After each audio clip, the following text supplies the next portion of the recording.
오늘 우리에게 주신 하나님의 말씀인 고린도 후서 12장 1절에서 10절까지의 말씀입니다. 고린도 후서 12장 1절에서 10절까지의 말씀.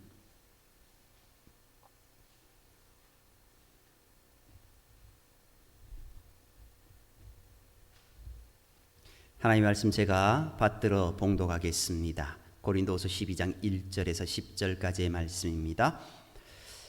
무익하나마 내가 부득불 자랑하노니 주의 환상과 계시를 말하리라. 내가 그리스도 안에 있는 한 사람을 아노니 그는 14년 전에 셋째 하늘에 이끌려 간 자라. 그가 몸 안에 있었는지 몸 밖에 있었는지 나는 모르거니와 하나님은 아시느니라. 내가 이런 사람을 아노니 그가 몸 안에 있었는지 몸 밖에 있었는지 나는 모르거니와 하나님은 아시느니라. 그가 낙원으로 이끌려가서 말로 표현할 수 없는 말을 들었으니 사람이 가히 이르지 못할 말이로다. 내가 이런 사람을 위하여 자랑하겠으나 나를 위하여는 약한 것들 외에 자랑하지 아니하리라. 내가 만일 자랑하고자 하여도 어리석은 자가 되지 아니할 것은 내가 참 말을 함이라. 그러나 누가 나를 보는 바와 내게 듣는 바에 지나치게 생각할까 두려워하여 그만두노라.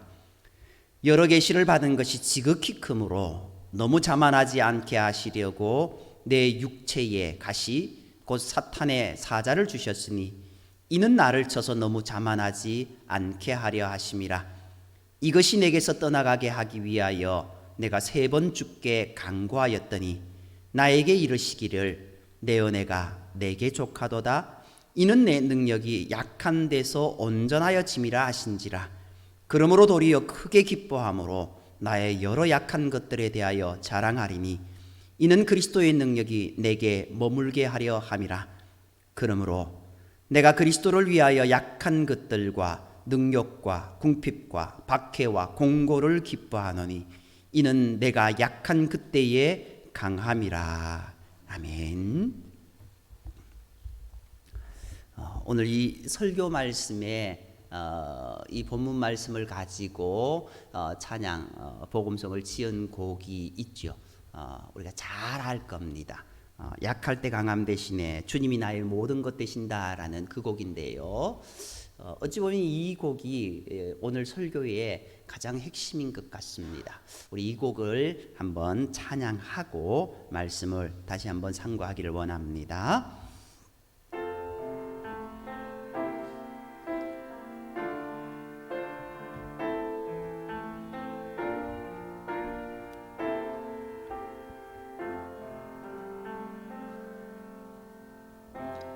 약할 때 강함 대신에 나의 보배가 되신 주 나의 모든 것.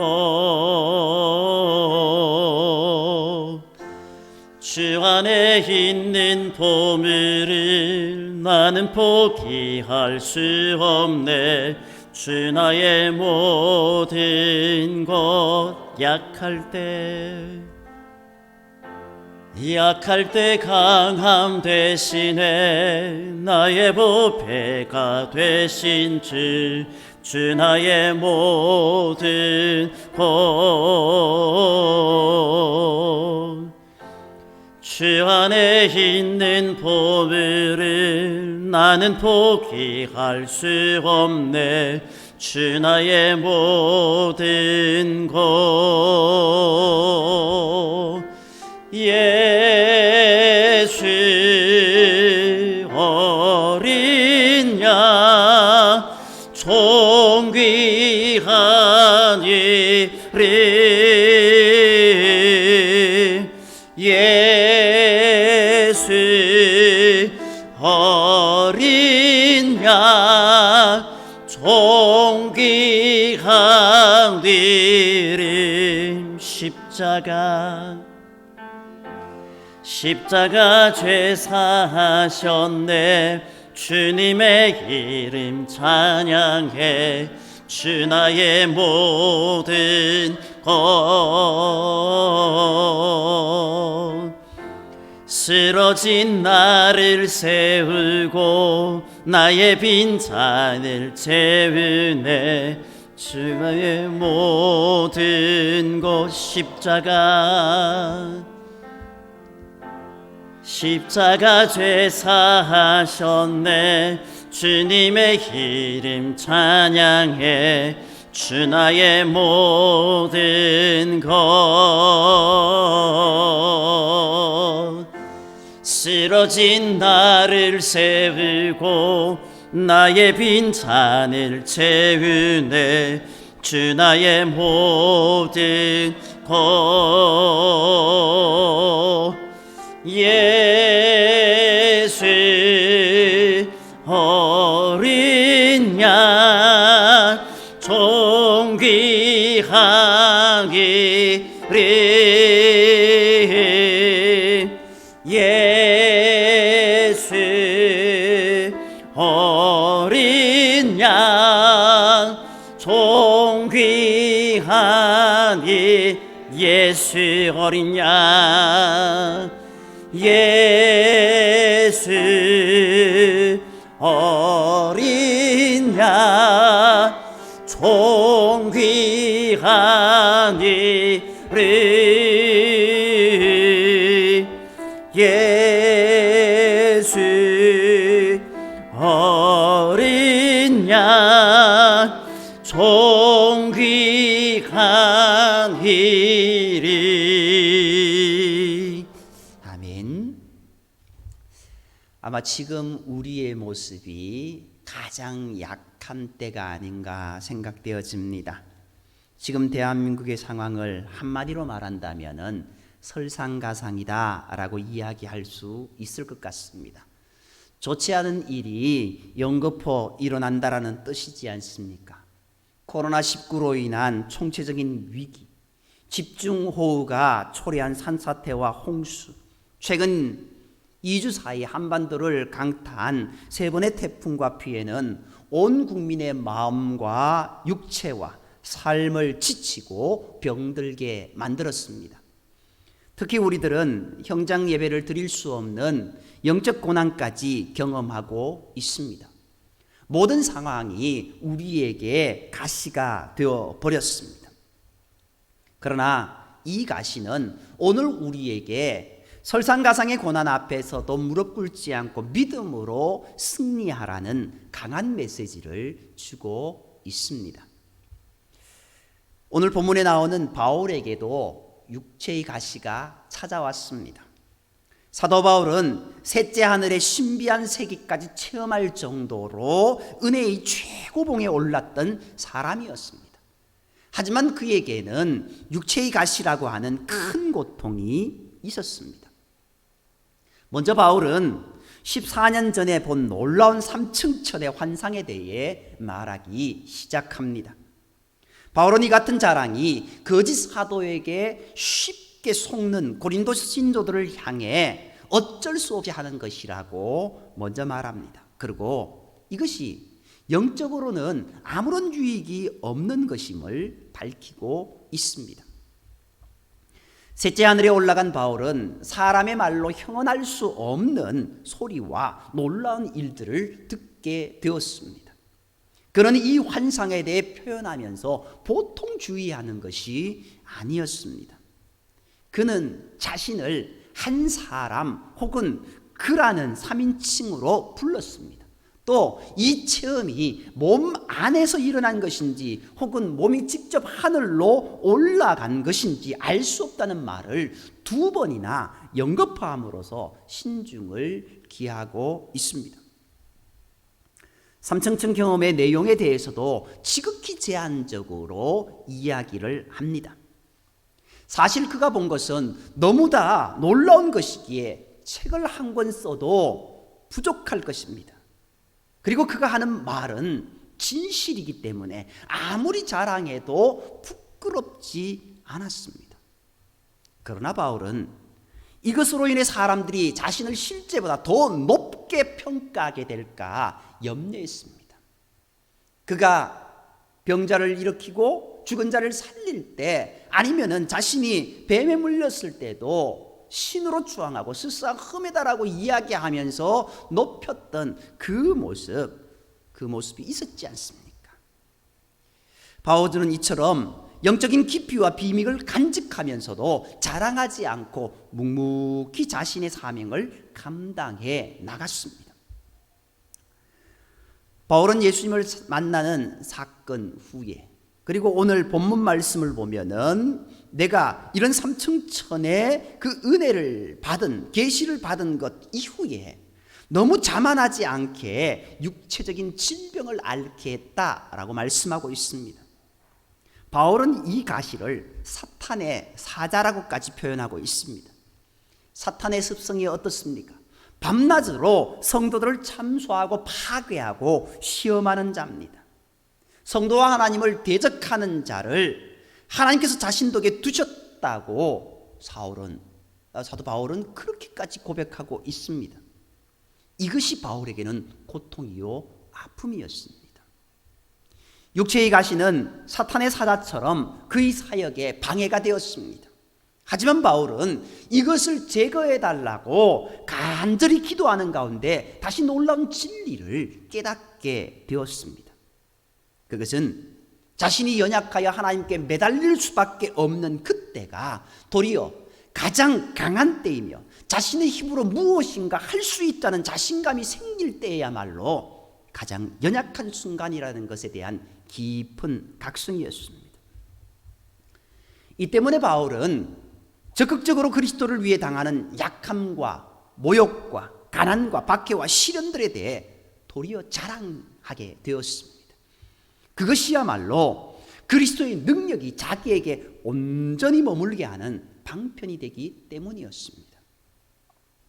주인공은 질그릇인 내가 아니라, 자기가 아니라 예수 그리스도이시다라는 것, 보배이신 그리스도이시라는 것을 말하고 있습니다. 너무 강해서 주님께 사용받지 못하는 자들은 많아도 너무 약해서 주님께 봉사하지 못하는 자는 없습니다. 그러면 이 가시는 바울에게만 찾아오는 것일까요? 성경은 여러 부분에서 가시에 대해 말씀하고 있습니다. 하나님은 모든 국가나 개인에게 가시를 주셨습니다. 구약 성경에서 가시는 이스라엘 백성이 당하는 고통이나 환난을 가리켰습니다. 신약 성경에는 바울이 가졌던 경우처럼 육체의 가시를 가리키고 있습니다. 사람은 누구나 가시가 없는 평안한 삶을 소망하지 않습니까? 그러나 하나님께서는 모든 개인과 국가에게까지도 가시를 주십니다. 예수님의 수제자인 베드로의 가시가 무엇입니까? 닭 우는 소리를 들을 때마다 주님을 부인했던 일을 기억하고 괴로워했던 일입니다. 모세도 광야에서 순간적으로 하나님의 명령을 제대로 받들지 못하는 실수를 범하고 말았습니다. 민수기 20장에 보면은 이스라엘 백성들이 가데스에 이르렀을 때 미리암이 죽어 장사되었습니다. 그리고 오랜 광야 생활을 통해 지친 이스라엘 백성들 가운데에서 또다시 다툼이 일어나게 되었습니다. 물로 인한 다툼은 급기야 모세와 아론을 공격하기에 이릅니다. 위기가 찾아온 공동체에게 하나님께서는 반석에서 물을 내도록 허락하셨습니다. 그러나 이러한 하나님의 자비로운 은혜를 모세와 아론이 그만 자신들의 혈기로 회송하고 맙니다. 이 사건으로 인해 모세와 아론은 이스라엘 백성들과 함께 가나안 땅에 들어가지 못하는 결과를 낳게 됩니다. 그렇게 큰 일을 감당했음에도 불구하고 그들이 하나님의 은혜의 자리로, 적과 꾸려는 가나안 땅으로 들어가지 못한 겁니다.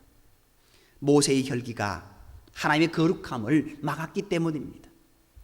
이 사건은 모세에게 광야 생활 내내 가시가 되었던 것입니다.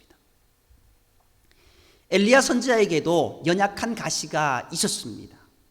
하나님의 능력으로 갈멜산에서 바알과 아세라의 선지자 850명과 대적할 때도 담대했던 그가 아합의 부인 이스벨의 위험 앞에 도망을 간 사건, 아니 그것을 넘어서 자신을 죽여달라고까지 하나님께 기도했던 그 모습, 그것은 씻지 못할 가시로 남았습니다. 사무엘 선지자에게도 2명의 자식이라는 가시가 있었습니다. 사무엘상 8장 2절 3절 말씀에 보면은 요엘과 아비야 두 아들은 사무엘 선지자 아비의 행위를 따르지 않고 이익을 따라서 뇌물을 취하고 판결을 굽게 했다고 기록하고 있습니다. 또한 믿음의 조상 아브라함과 사라에게도 하나님의 말씀을 제대로 믿지 못했던 약점의 가시가 있었습니다.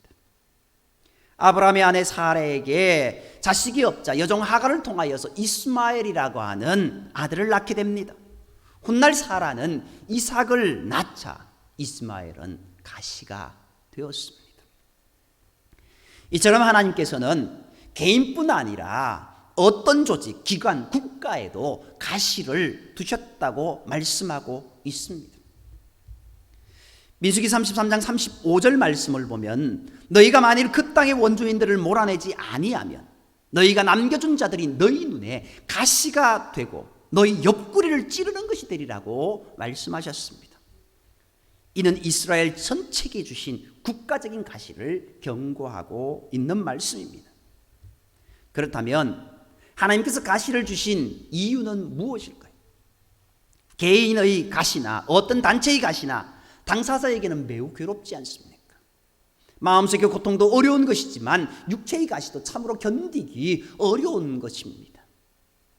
이처럼 여러 가지 가시로 인해서 고통과 괴로움을 당할 때는 전력을 다하여 하나님 앞에 깨어 기도해야 합니다.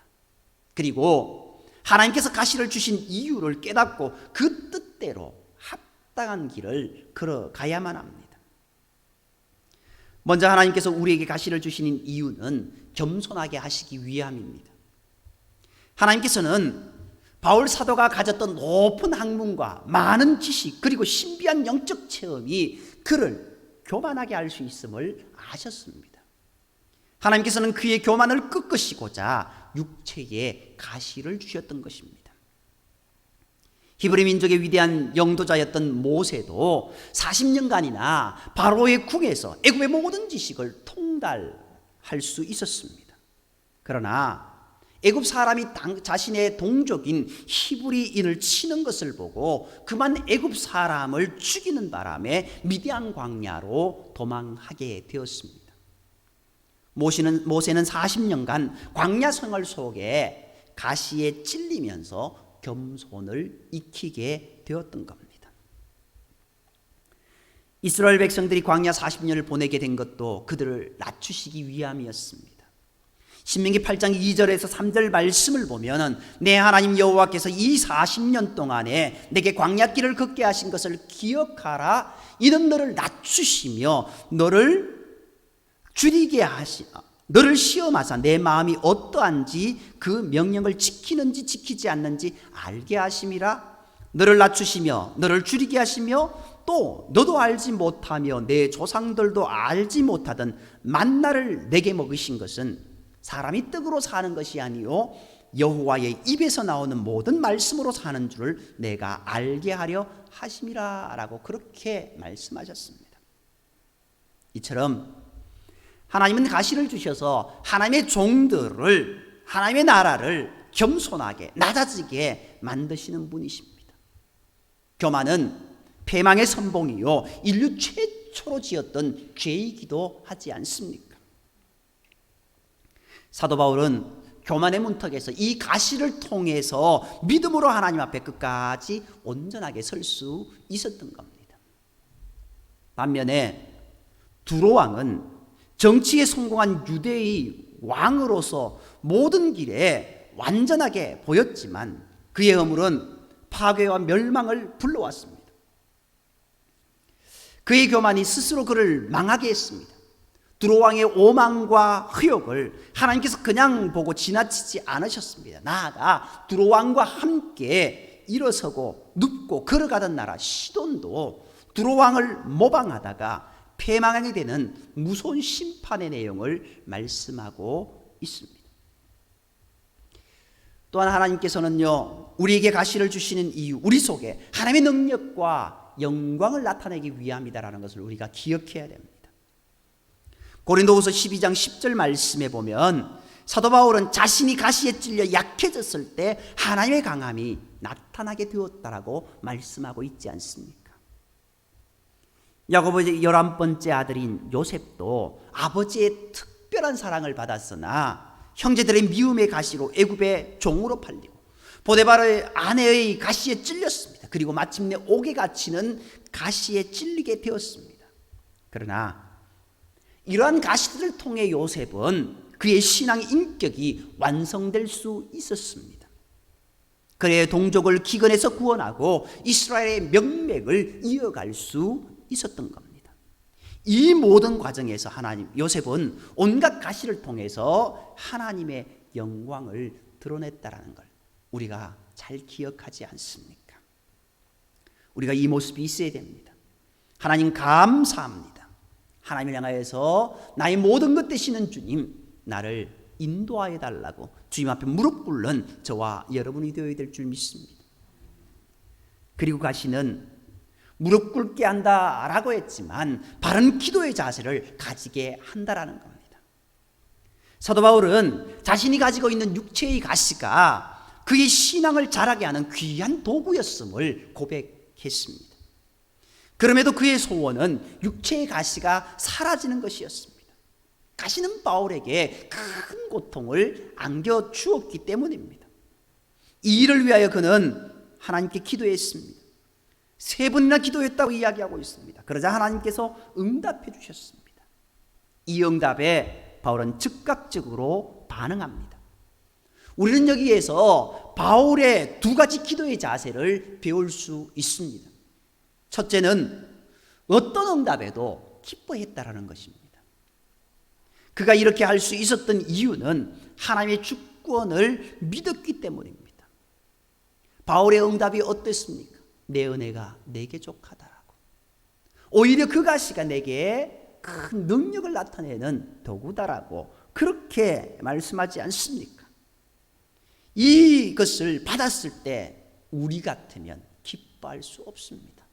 왜 이것을 남겨두십니까? 그러나 바울은 오히려 감사하며 기뻐했습니다. 왜냐하면 하나님의 주권을 믿었고 하나님이 하시는 일이시기에 그것을 감사하며 받았다라는 겁니다. 오늘 우리도 하나님의 주권을 인정하며 기도해야 됩니다. 모든 것을 인도하시고 행하시는 분은 하나님이신 것을 우리가 깨달아야 됩니다. 왜 저렇게 악한 사람들이 성행합니까? 욥을 향하여서 왜 선한 자가 고통받습니까? 그런 이유를 우리가 듣게 되고 보게 됩니다. 그러나 그 모든 것이 하나님의 섭리고 계획이셨다라는 것 우리가 기억합니다. 욥기의 주제는요, 하나님의 주권입니다. 세우게도 하시고 헐게도 하시는 하나님.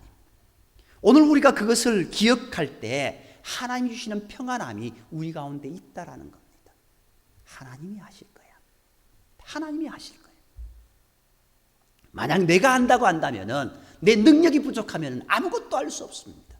그러나 하나님이 하시기에 내 능력이 부족해도 하나님은 하실 수 있는 분이시기에 평안할 수 있는 겁니다. 둘째는요, 하나님께서 나와 함께 해주시는 것으로 만족했다라는 겁니다. 그리스도의 능력이 내게 머무는 것이 그에게는 큰 힘이었습니다.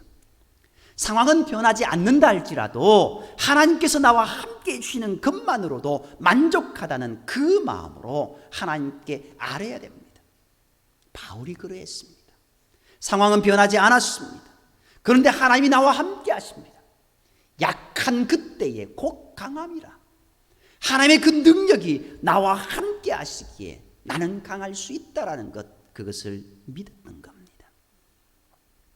우리는 기도해야 됩니다. 하나님 어떤 응답에도 만족하겠습니다. 하나님께서 나와 함께 해주시는 것이 저에게는 힘입니다. 다른 것 필요 없습니다. 이 마음으로 기도하는 자는 하나님의 신실한 은혜를 맛보게 될 줄 믿습니다. 말씀을 정리하겠습니다. 성도에게 가시는 참으로 어려울 정도로 아픔과 쓰라림을 줍니다. 사도 바울도 그 아픔과 쓰라림으로 3번씩이나 가시를 빼달라고 간절히 기도했습니다. 그러면 이 가시를 이기는 방법 무엇일까요? 먼저 주님의 가시관을 생각할 때 우리의 작은 가시의 고통을 이길 수 있습니다. 날 사랑하심으로 주신 그 가시관을 기억하며 믿음으로 나아가는 저와 여러분이 되기를 원합니다. 둘째, 사도 바울같이 그의 공고를 기뻐하는 믿음이 가시를 이길 수 있는 비결입니다. 이것이 더 큰 은혜를 주신다라는 겁니다.